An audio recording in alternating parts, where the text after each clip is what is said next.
Now, as you know, I'm a very busy man. It's something that I cannot help. I still have a job. It's not something that this is all I do. So, I didn't have an opportunity to do an album review today, and I've actually gotten kind of behind with a couple of releases that I wanted to talk about. So instead, I decided to make a full-blown recommendations video, and I'm going to include some of those bands in here as well as a couple of others from my collection that I think that some of you guys that maybe who haven't known of these bands before may enjoy them. So let's get started. First, we're going to start with two new items that have kind of slipped past the cracks and haven't gotten a full review because of time restraints, and at this point it's probably just beyond, well, yeah. First one's going to be Sabaton. Now, this is a power metal band, and they have just released their newest album, Careless Wrecks, here within the past couple of weeks. And this is something that was fiercely recommended by a couple of you, especially over at the Facebook page. Now, whenever I listened to this album, I was really kind of expecting the standard power metal offering that I've gotten from other bands throughout the years, such as Stratovarius or Hammerfall or bands of that nature. And I was somewhat correct. However, I noticed that there was just some great hooks here.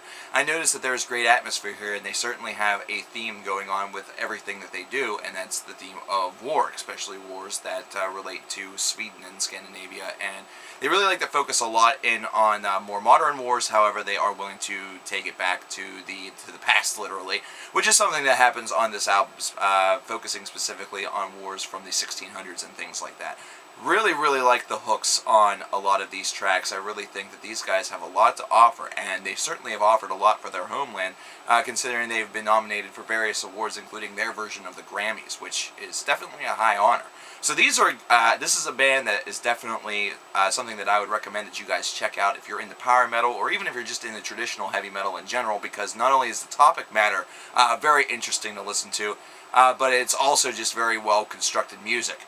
And what's really cool is that if you get special editions of this album, you'll get one half in English and the other half in their native tongue of Swedish. So that's really cool, and it's kind of cool to hear what the songs sound like in their native tongue whenever you're an American like me, and typically everything is translated over to English unless they don't translate it in English.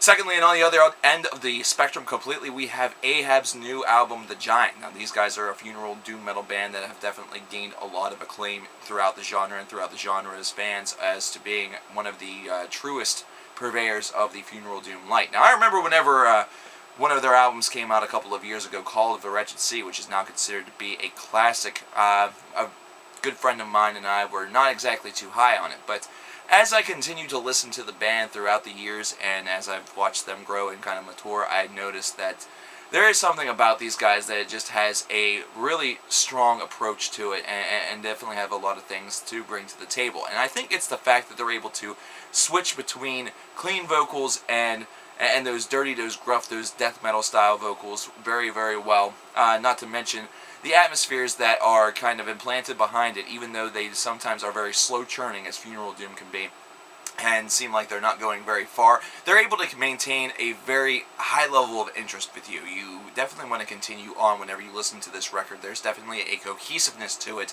that definitely reminds you that this has a lot to offer. This is very interesting. Not to mention, whenever you consider a name like Ahab, they're inspired a lot by Herman Melville and Moby Dick. So once again, you have people that have, a band that has a very strong literary background, a very strong a lyrical concept, with some of the lyrics coming from Melville himself. This is their third album, and I think it's actually one of their better albums. I really enjoyed this one a lot, and the slow pace didn't really bother me whatsoever, not like another album that I reviewed earlier on this year by the band Pilgrim, which I just did not find interesting at all. This is much different. This definitely was able to keep my interest, and it did so even with at some points, a slower pace than the Pilgrim album had. Now let's get into a couple recommendations from the days of old. A couple recommendations that I think you guys just should check out because, well, they're pretty awesome. First one's going to be Modeling of the Well. Now, I know a lot of you guys have probably asked who this band is because I've had them on Music Madness. They've been a band that I've brought up. I even did a review on the old Cover Killer channel of their most recent offering, which was entitled Part the Second, which was fan-funded back in 2010. Now, basically what these guys are, they're an avant-garde band from the Boston, Massachusetts area that are able to blend some deathy vocals along with the clean vocals, and just a myriad of different instrumentalization that is able to flow behind it. These are songs that can range anywhere from being extremely aggressive and almost thrashy sounding in nature with an avant-garde twist, to being full-out orchestral and just having almost a doom-laden approach to it. But overall, just able to maintain a very beautiful flow to it, something that has a very deep meaning behind it, and it's just something that I really enjoy. Toby Driver is, in my opinion, an absolute musical genius. He is the front man and the driving force behind this group, and not to mention, I was able to speak with their bassist, and at one point had reviewed his album whenever that came out a couple of years ago as well. If you're out there, thank you for that, and I hope we can get back into contact. The last band I'm going to talk to you guys about is kind of a purveyor of the true metal front that I'm actually not too sure if they're even still active. This is a band that's kind of dropped off of my radar. I mentioned this band to a friend of mine a couple days ago, and it just kind of made me think about them once again, and that's the band Intense. These guys are kind of a traditional power/heavy metal band that leans more towards just the traditional heavy metal stylings, where I felt a lot of Iced Earth, a lot of Iron Maiden in their sound, and they've had just a really strong structure to their sound, and I really just thought that they had a lot to offer. I really thought that this was going to be one of those bands, along with bands such as Into Eternity, that we were going to be talking about here today as being the new leaders of the metal genre, the new leaders and the new flag bearers for classic metal, but while Into Eternity has still maintained a lot of allure with a lot of fans and things like that, they've also kind of been inactive here and there. Intense was just a band that completely dropped off my radar. Maybe they've done things behind my back and I've just missed them, but regardless of the fact, this is a band that I definitely find interesting to check out. One final note, there was a band that was posted, I think it was by Moonlapse Opethium on my Facebook wall, that really took me back, and that was the band Rapture. Now, this isn't the band that you're going to find in your pop rock section at your local music store, kiddies. No. This is a very doomy, almost Catatonia-like band that was very active throughout the first part of the 2000s to the mid part of the 2000s.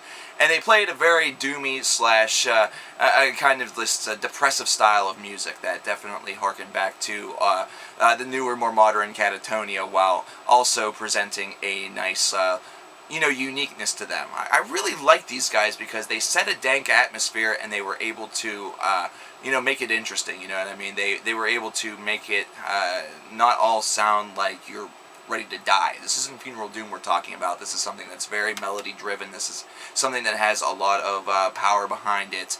However, the emotions are all kind of bled through. This isn't a band that's just forging emotions such as a hymn, a His Infernal Majesty, or a gothic band that's going to wave out in that direction. This is something that instead has a feeling of genuine nature to it. So if you guys have the opportunity to check out that band, I think you guys will be very pleasant with the results. Very pleased with the results. Wow. So that's it. We have some recommendations here, some new, some old, some very, very hard to find, not to mention.